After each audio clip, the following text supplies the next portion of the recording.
Hello everyone, welcome back to this channel.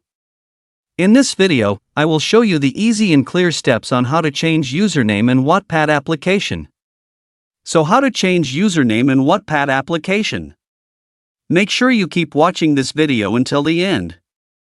Let's get started right away. Firstly, open the Wattpad app on your Android device. This is the initial screen of the Wattpad app.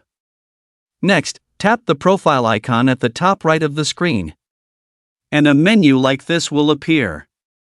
Tap the settings menu at the top right of the screen. Tap profile account. Tap username.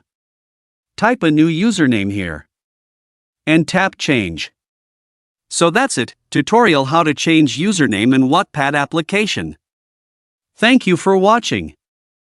I hope this video was helpful. See you in the next video.